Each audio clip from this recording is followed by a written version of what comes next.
Dane comes, so we can tell him not to wear his hat. Jeff?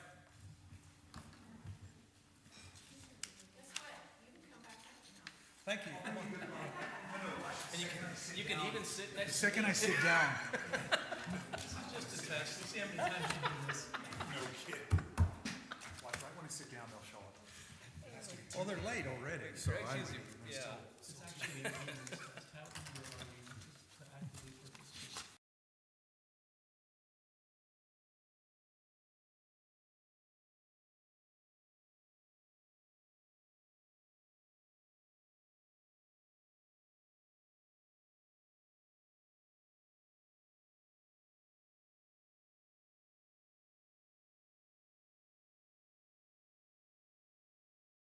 And that's a real number for Stephanie Cox. ready. They're proud of it. Well, good evening, everybody. We are missing a commissioner who said he'd be here. I'm tempted to give him a couple minutes, but we've got a quorum, so we'll go ahead. I'd like to call to order this meeting of the Copper Canyon Planning and Zoning Commission on Monday, February 6th at 6:02 p.m. Our first subject is public input. Citizens may address the Planning and Zoning Commission during this portion of the meeting on topics not listed on the posted agenda. Speakers must sign in on the sheet provided at the back of the chambers. Before speaking, each speaker is limited to 3 minutes. Pursuant to the Texas Open Meeting Act, the Planning and Zoning Commission may not discuss or take action on any item that is not posted on the agenda. Accordingly, no action or substantive discussion will occur on matters raised during public input. Public input time, you can talk about anything, price of tea in China, whatever you want. Hearing none, we close the public input. The second item on our agenda is the development update. Troy, if you could give us an update. Thank you, Commissioner. Just a couple of quick updates. Auntie Ranch, as you guys may have noticed, it's still in progress, and they're getting all the roads cut in. One of the things that is a little different that happened after the big snow ice event is they needed to tap into the water line on the opposite side of the road, so they had to cut portions of the northbound lane, and they had to put plates and signage and doing all the things. So that is underway, and hopefully they'll finish that here pretty shortly. So they've been pretty good. We restricted them to doing any construction between, we restricted it so that they have to do it between, say, 9:30 or 9, and have to be cleaned up by 3:34 to avoid any school traffic, anything, major. Does that resolve their problems with Upper Trinity? I am not sure. All I know, they're tapping into that water source, is my understanding, and that's how they're getting their water for that development. Okay. So I don't know about all the issues they've had with Upper Trinity or not, if that solved the problems. So, Copper Knolls on Chinchapel, or on Orchid, they are finishing up their improvements. They've got the gates up. They got some signage work to do. You may have noticed the wood board-on-board fence on the north side has disappeared, and they are putting up a masonry wall. And I think that's related to the agreement between the developer and the landowners to the north. And so, meeting with the developer hopefully tomorrow to kind of hash through the timing of all that. But my understanding is they're going to start that pretty soon. And then that'll pretty much wrap that development up, other than making sure they have adequate vegetation and all the head walls have been done, and going through the public improvement list as well. And we have sent them a checklist of what we've observed to date of what they still need to complete. So hopefully they'll get that done shortly. So, and then Quarter Horse Estates, I don't know if you guys remember that one. That came to the P&Z way back in February of 2025. They have now decided to change the name of that and have a new developer. Unfortunately for them, that clock has expired. They could have that open for 12 months. So now they just reapplied today. And so y'all will see that preliminary plat, because they'll have to start the process over. Is that the DNC or DRC that you noticed? Or No, something? no, That's no. a different one. That's a different one. Okay. So the Quarter Horse, they're changing the name to Haas. We just got this. Trace. Yeah. Of the what? So y'all are going to see that again. Now, I've been told they have not changed the number of homes, the streets, any of the layout at all. So we're in the process now of reviewing that application, because it was just submitted on Friday. So we have about 5 to 10 days to review that. So that's in the review process. So there's a good chance you guys will see that again come March meeting. Troy, where is that again? It's right here on the corner of Woodland, Where all those Yeah. horses are on the corner. Woodland, Chinchapel, yeah. The triangle. Yeah, so that's right there. Triangular. Okay. So that's going back through the process again as well. Okay. So, and that is all I've got. What about our buddies at Spectrum? Are they like close to being done? They are, I have a meeting scheduled with them towards the end of the week to get an update on where they're at. They were working on all the aerial stuff. Most of all the burial's done. Okay. And so they're primarily focused on all the aerials. They had to do some trenching, just to connect some of the poles, but for the most part, they're focusing on the aerial piece. My understanding, we're end of mid-February. They are hoping to have everything wrapped up and ready for service probably this summer at some point. Is kind of what they were targeting, last I've been told, but I will get an update from them this week. Great.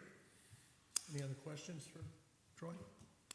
All right, the next item on our agenda is the consent item. Let me remind the council that, or the commission, that the purpose of the consent agenda is to approve routine items without formal consideration or a vote. The items on the consent agenda are the minutes of the January 12th meeting. If you wish to discuss, modify, postpone, or vote against any item, you should pull it from the consent agenda. Are there any items to be pulled? Hearing none, the items on the consent agenda are approved. Moving on. No, I'm not. That's plenty adequate. It's a unanimous consent.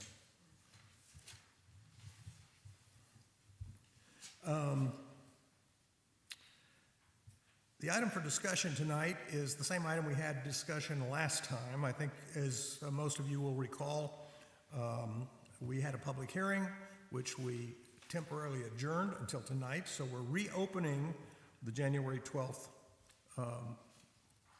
public hearing that we had then. So the public hearing is, again, the same one, to hear public comments and to make a recommendation to the town council regarding ordinance 26-001, amending the comprehensive zoning ordinance of the town relating to aviation activities, including amending Exhibit 14A zoning ordinance, Article 2, General District Zoning Regulations, Section 2-102, Use, Yard, and Bulk Requirements, A, use groups below residential by adding aviation activities, helistop, heliport, hang glider, ultralight, any other aviation activity, subsection, and by amending Exhibit 14A zoning ordinance, Article 11, definitions, Section 11-102, words and terms, aviation activity, aviation facility, heliport, helistop, limited use operator, the town, to provide definition by amending Exhibit 14A zoning ordinance, Article 4, supplementary provision, by adding subsection 4-122, aviation activities, to include purpose, permitting, exceptions for emergency use, application requirements for temporary operations, design and operational standards, enforcement, and providing for severability and effective date clause. All of that's peachy, but that doesn't actually tell you what it says. I'd like to ask if, Troy, you could explain to us what this ordinance says, other than all those definitions. I know we'll hear from the mayor here in a little while as well. Yes, Commissioner. So I think you're the biggest changes that have occurred as we've gone through this process for the last couple of months.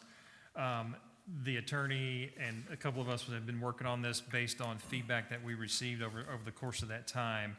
And if you look at under 4.122, aviation activities, it says A, purpose, B, permitting. I think if you look at number one, you know, the biggest concern, should we prohibit it as a whole across the board, or should we allow a conditional use permit? And so I think after some conversations with several different folks, if you look at that language, it says this is prohibited unless the operator obtains a conditional use permit approved by the town council. And so that was kind of the tweak that, after talking to the attorney and how could we work that in there and put prohibited first, and make sure that everybody understands it's prohibited unless you get a conditional use permit. And then once they get that conditional use permit, then they're limited the number of times per year in which they could do that activity. Two. It's two, that's correct. And the penalty for failure is $2,000 per missing. Yes, Up to. Up to. Up to. Up to. Yes, up to, thank you. And then at your seat, we have a checklist that we created, so as they come in and apply for that conditional use permit, then they'd have the opportunity to look at what some of the requirements are, the insurances, and knowing that it had to get approved by the council as well. All right, So if you look at the conditional use process, so that's anywhere from 60 to 90-day process. So they would get the application, we're gonna review it, have a certain amount of time to do that. Then it would go to P&Z because it's a zoning, and then it would go to council. So it'd have to follow that process. So it's not a come into the office, give us your application, yeah, there are your 2 times and sign off on it. That is definitely not the case. all right. I have a question about that, but at the moment, we're reopening the public hearing at 6:12 PM, 6:11 PM. And I will take comments from anyone. My first one here is from Victoria Hubbard. If you'd like to speak first, you're certainly welcome to.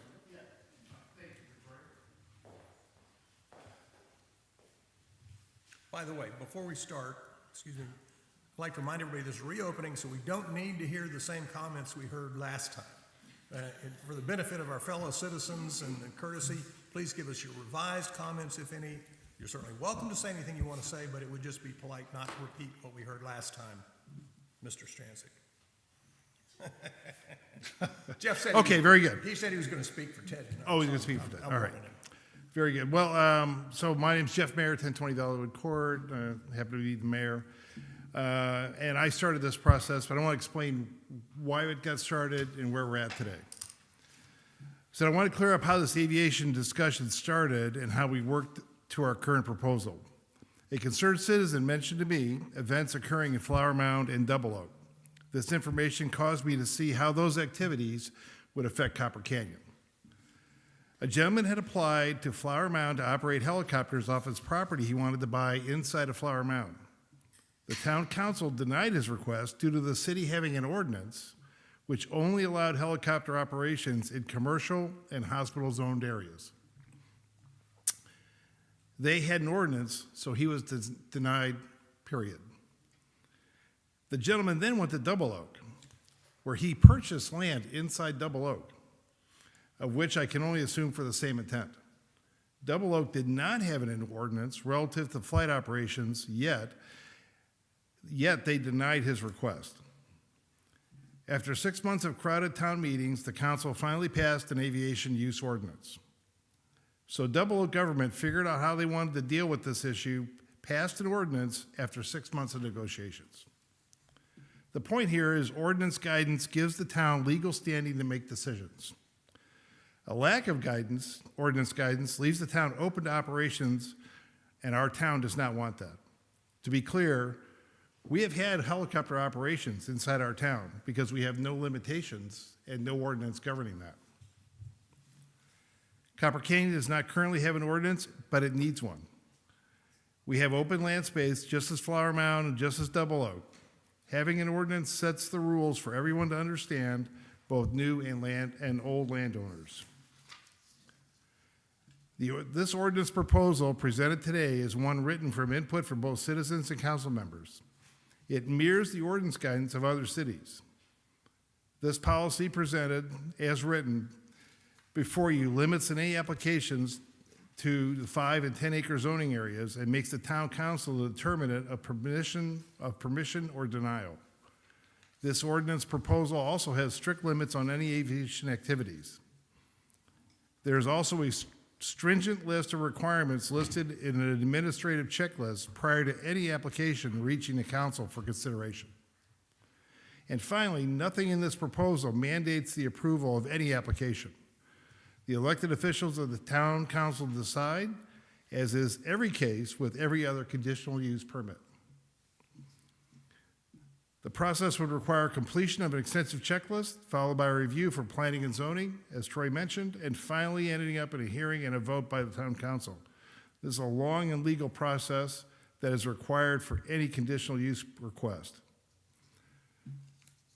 Further, I'd like to mention a couple of Metroplex cities that have been held as shining examples of aviation ordinances, Willow Park and Fairview.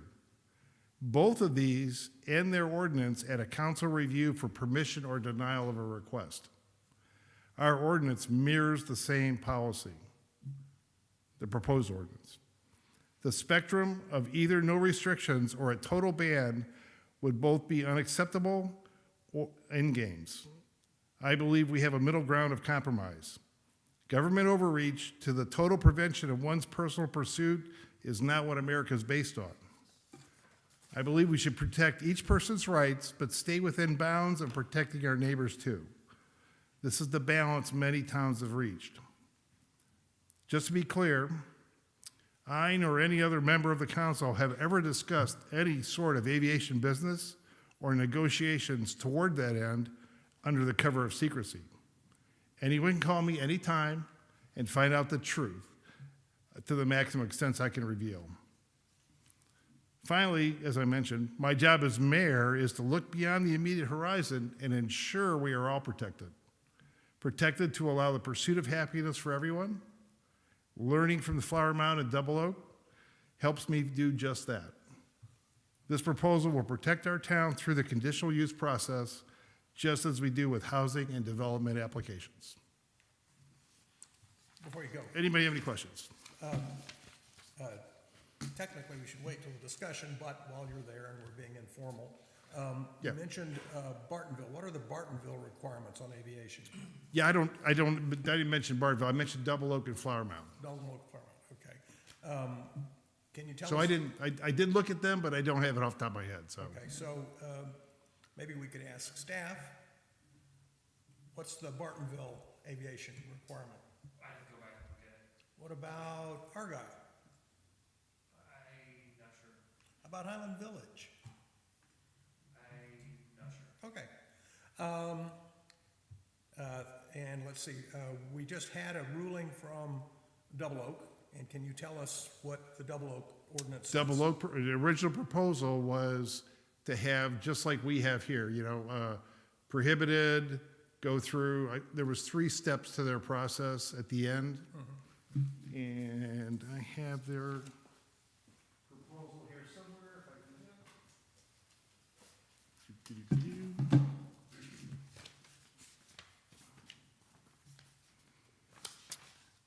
They have the definition of helicopter, heliport, helispot in their definitions.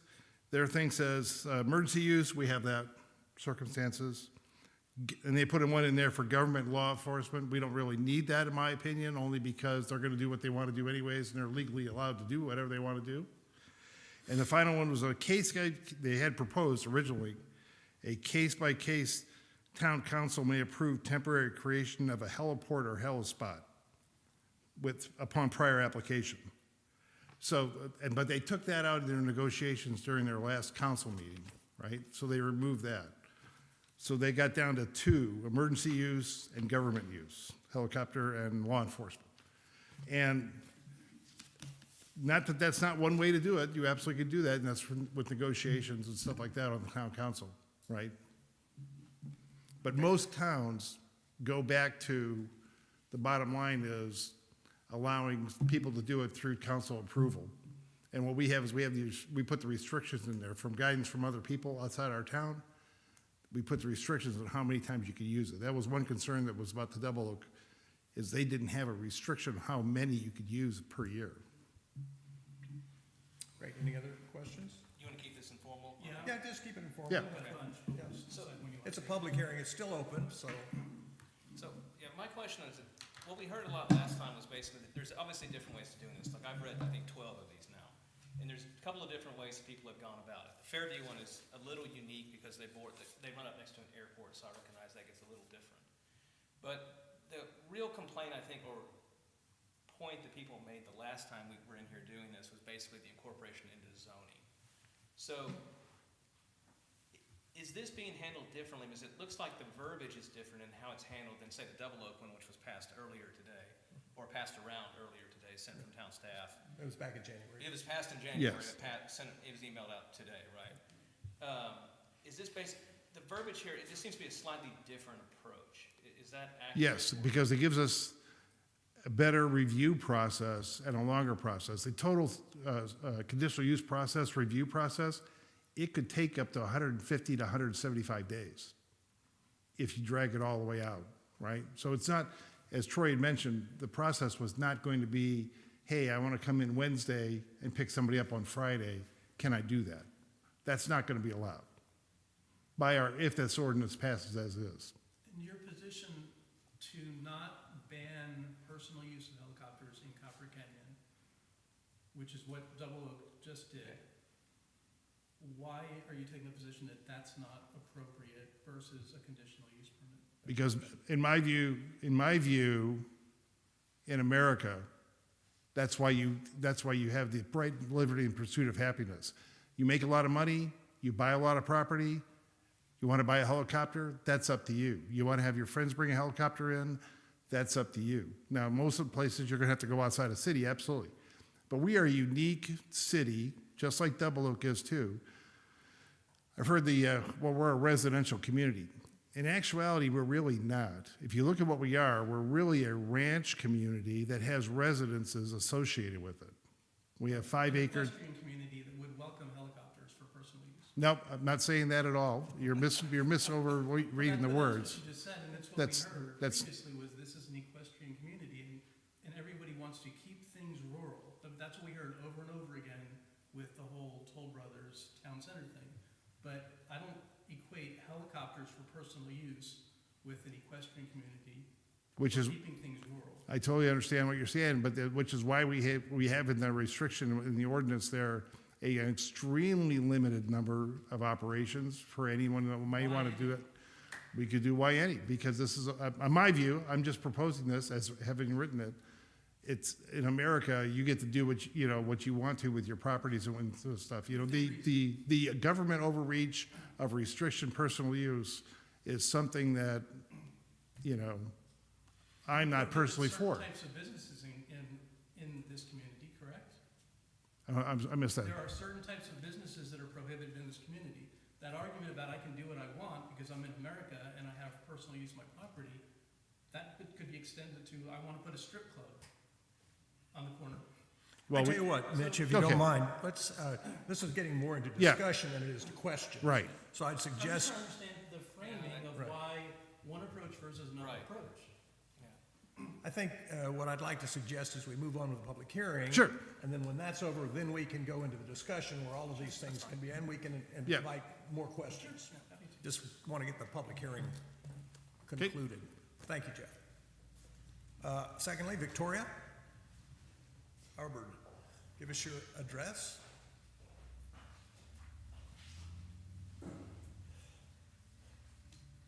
Okay, let me set up a timer so that I know not to go over my time. Victoria Hubbard, 400 Clare Court. Mr. Chairman, Commissioners, thank you for allowing me to speak. I was one of those people that reached out to the mayor because I was the only person from our town government that showed up at the Double Oak meeting. And I was really concerned. I figured once it was banned over there, we're the next place that this gentleman was going to look to. And my view is to pass an ordinance that mimics what Double Oak did, strictly prohibited. And the reason why, I appreciate that now we have added limiting down to 2, that there's a lengthier process as to getting that permit. But by the same token, I spent my entire life working with ultra-wealthy individuals. People that are not worth 20, 30 million, they're worth 150, $250 million. A $2,000 fine won't stop them. They'll pay the fine each and every time they want to. So that's not a deterrent. My fear is that, well, once one community sees the danger, then other communities will begin to pass like laws. So in the near future, we might see Justin, Bartonville, Argyle, and other communities, small communities around us that are more rural in feeling, and they'll pass outright bans, outright prohibitions. If we are the only one that doesn't have that has carve-outs, we will then become a target. We will get people that are willing to spend millions and millions of dollars to create a compound, and every time they want to fly a helicopter or something else, there's enough acreage between Chin Chapel and Copper Canyon Road, you can create an air park and work to change our rules. If we outright prohibit it, we're not prohibiting it for the government, we're not prohibiting it for emergency. That's a given. It's gonna happen, and it can happen no matter what. But if we prohibited outright, then we won't be taken advantage of. And that is my fear, is at some point, this could be used against us. I appreciate and I agree that this is the United States of America. We have freedom. But the reality is, there's a reason why we have ordinances in this town. We require certain things. We require that the pitch of a roof not be over a certain amount. We require that the height of a building or the square footage. If we're going to require those things, we can likewise require that there is no aviation in our community because we are surrounded by animals. So we can fall back on that. Thank you. Thank you. Anyone else to speak in the public hearing? It is now 6:27, and I conclude the public hearing, and we will go to discussion. Now, in normal Robert's Rules of Order, you need a motion on the table in order to have a discussion. There's an exception for small boards where you can have an informal discussion before a motion is put out on the table. So I think at this point, we as a group can have a discussion and ask questions among ourselves and of any of the audience. I guess my first question would be to our legal counsel. Just out of curiosity, we've got this nice list here. It's got nothing to do with us. This is the council's, maybe if they want to, not my problem. That's correct. Does guides mean not at all? That's correct. Okay. Second, let's see. I might point out that I've had conversations with people in Bartonville. Many of you may know Donna Welsh, our former town administrator, lives across the street, used to live across the street from a man who had a helicopter in Bartonville. He commuted to work every day, all the time, home, out and home. Nobody ever had a complaint. The chairman of the Planning and Zoning Commission in Bartonville lives across the street from that gentleman, and I've never heard a complaint from her. Several town councilmen over there say they have no problems with helicopters. Now, I'm just making a point. None of our other towns around here have gone this way other than Double Oak. So, just food for thought. This seems to be something that's kind of unique to us and Double Oak, not to the surrounding towns. Don't seem to be very concerned about it.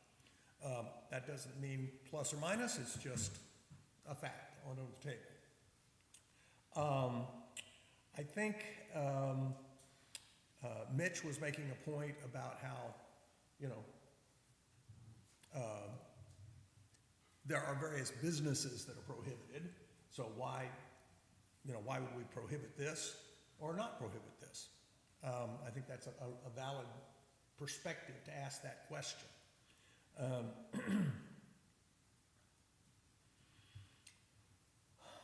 Other points, I guess.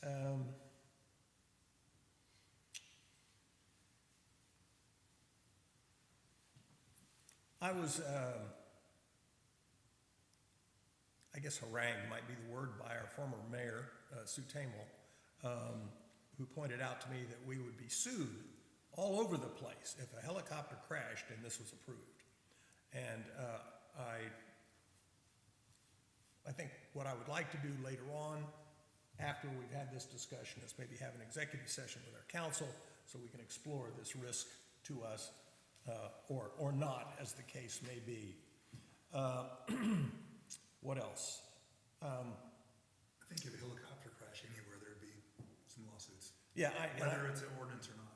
well, this being the United States, there's a pox of lawyers on us, present company excluded.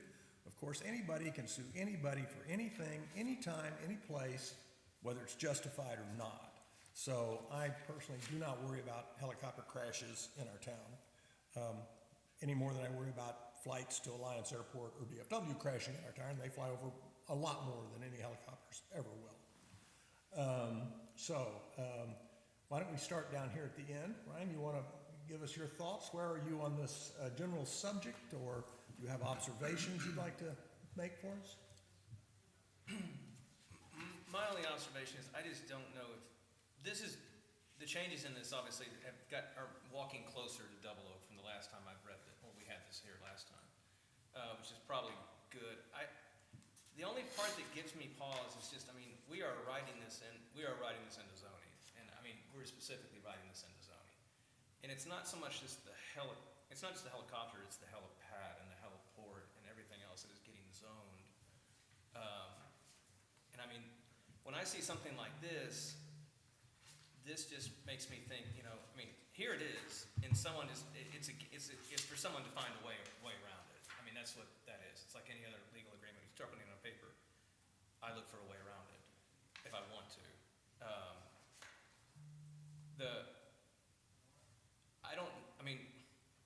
Your point about Bartonville is a good one. I'm kind of glad you made that point. Because it's gone on probably in a lot of places around here, and no one's ever really had that much to do with it until Double Oak exploded. Exploded just in popular popular unrest. Like I said, I just don't know if this is the best form to do it.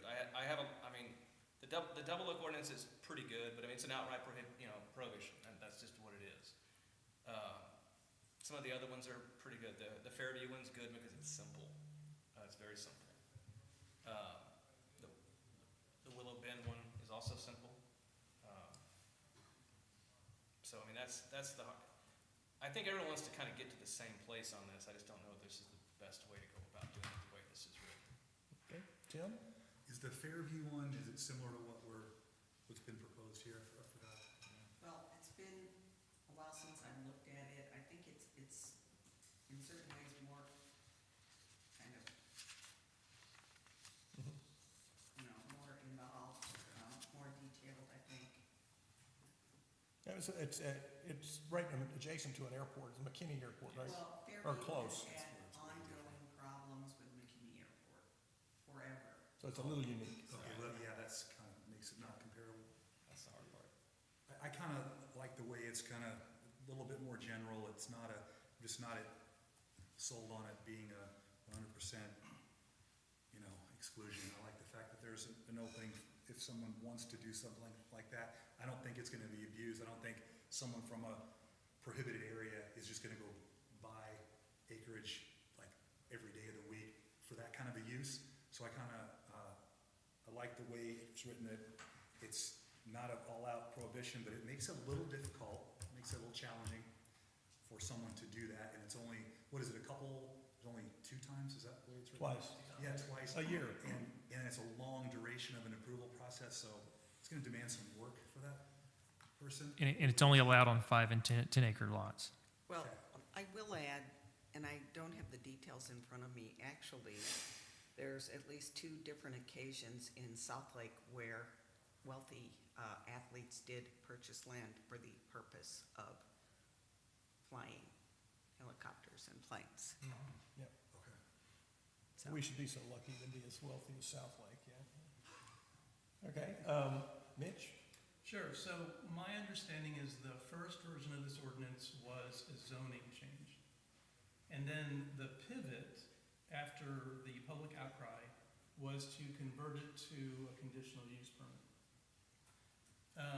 Some of you will remember when we had our open public hearing for looking at our ordinances and submitting ordinance changes and modifications, which was 4 months ago now, I think. I brought 6 or 7 or 8 ordinances forward at that point that I thought needed to be reworked or were new ordinances, one of which happened to be a conditional use permit. Because the conditional use permit ordinance, in my opinion, has some significant issues. I don't think that it's clear how the process works for approval or denial. I don't think it is clearly written out. I don't think that it is clear on the duration. I don't think that it's clear on the revocation of a conditional use permit. My personal opinion is there are conditional use permits that have been issued and left standing open in the community for years because we don't have that hygiene around the process. And so I wanted to bring that conditional use permit forward into the P&Z meetings.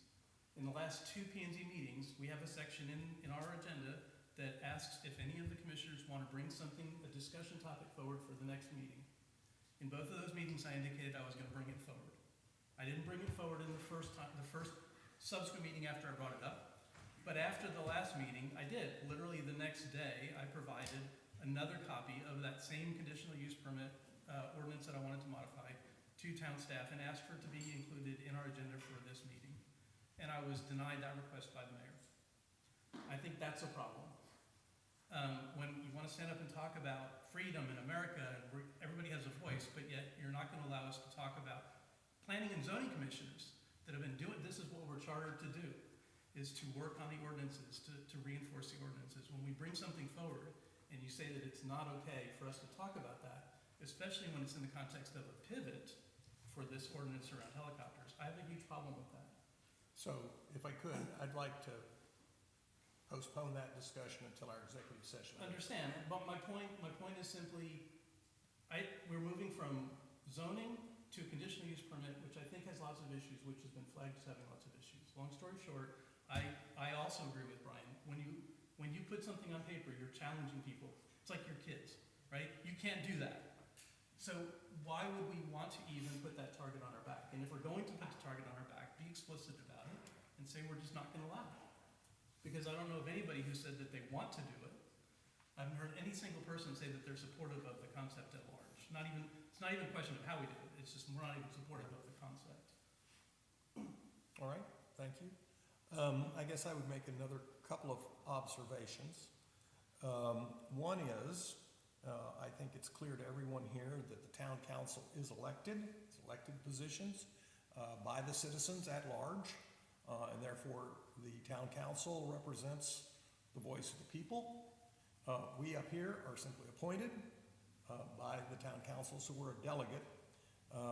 So that leads a question to what Troy said, is let's say this passes and someone wants to do a helicopter permit.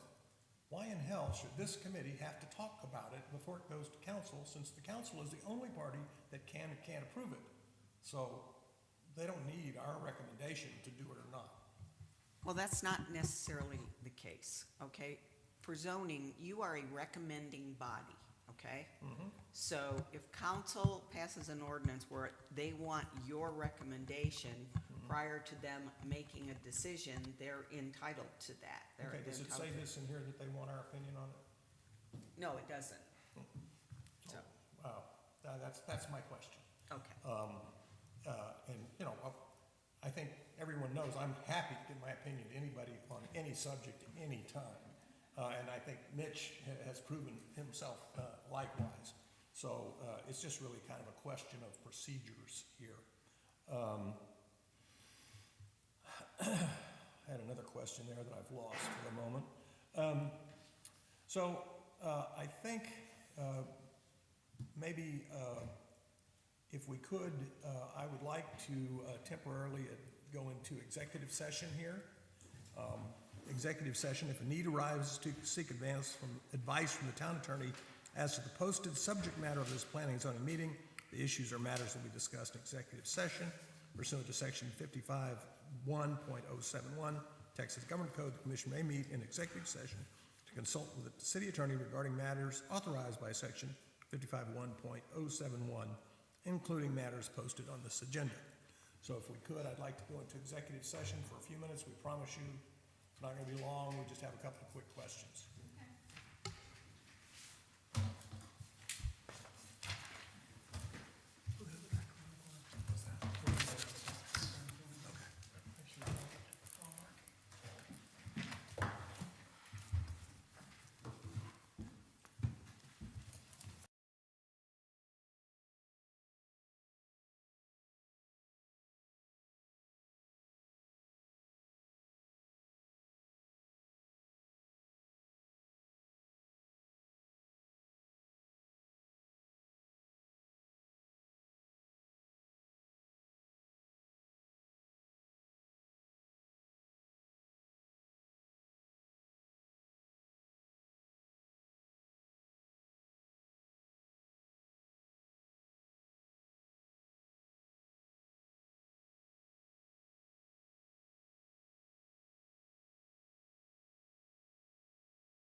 All right, it's 6:59, and the Planning and Zoning Commission is reconvening from our executive session with our legal counsel.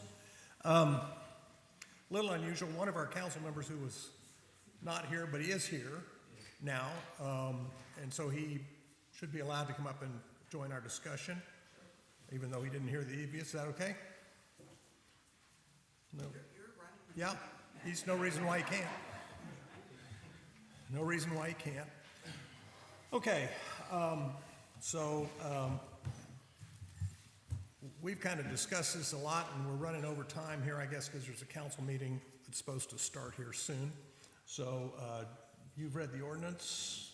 You have a comments on it. We've kind of discussed it, but we'd be interested in your point of view. This is regarding the aviation. Yes. My comment is, we live in a rural town, and we all love our freedom. And I feel like if we start dictating everything we can and can't do, we're gonna have a litany of rules and regulations. I mean, it's my understanding, not just here, but in life, that government is here to protect our rights so that they're not infringed on, not to create them. And I start to worry. I don't see a helicopter problem. I never have. I had a helicopter pilot live in my neighborhood for a year, flew it in and out of his front yard, operating out of it.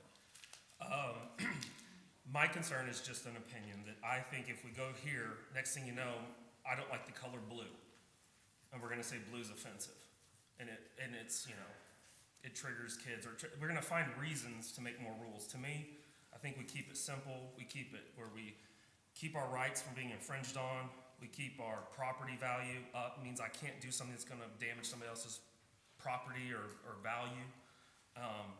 And we already have noise ordinances for trains and everything else. I think we let those just stand. But that's just kind of a thought. All right, thank you, Greg. All right, in the interest of time, let me just kind of give you an overview. So far, other than the mayor, I haven't had anybody come up to me, other than Greg, say, oh, this is a good idea, right? I've had a lot of people say, no, they really are opposed to this. As I pointed out earlier, we're appointed, the council's elected, there's an election coming up in May, where the majority of the council is going to be re-elected or come up for election. If they screw up, that's their penalty. They will be re-elected or not. So, me personally, I don't feel any burning urge to say yay or nay on this. I would just as soon have no recommendation to the council. That's me personally. Does anybody feel we need a yes or a no vote? Our options here are leave it as it is and recommend it. Oppose it, say no, we don't like it at all, whatever reason. 3 is, well, we like it if it's changed. Or 4, do nothing. Not normal for me, but I would prefer to do nothing. So I'd like to start down there and see what your opinion is. And again, my point is the council makes the big bucks. They're the ones that are gonna have to make the decisions on this anyway, whether we recommend it or not. So why not leave it to them? I'm not comfortable recommending this, so I could do nothing, or I would be no as is on this. Can you move up a little bit? We can't hear you. Sorry. No, all I'm saying is I'm not comfortable. I'm not comfortable recommending this as is right now. So I can do nothing, or but as is, no. Tim? As is, I'm in the do nothing camp right now. Thank you. Mitch? I'm in the opposed camp. As I said earlier, there are issues with the conditional use permit process. Those need to be addressed. I don't understand why we would even open the door. All right. I'm opposed. Opposed? Same. Great. All right. It's one of those odd instances where it's a 2-2, and the chairman has the deciding vote, and I decide to do nothing. So, is there any other business to come before this group? Hearing none, the meeting is adjourned.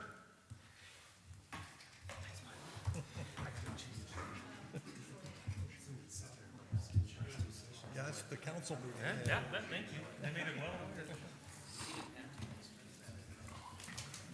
Yeah, I don't want to be up there for the next session, for this one. For the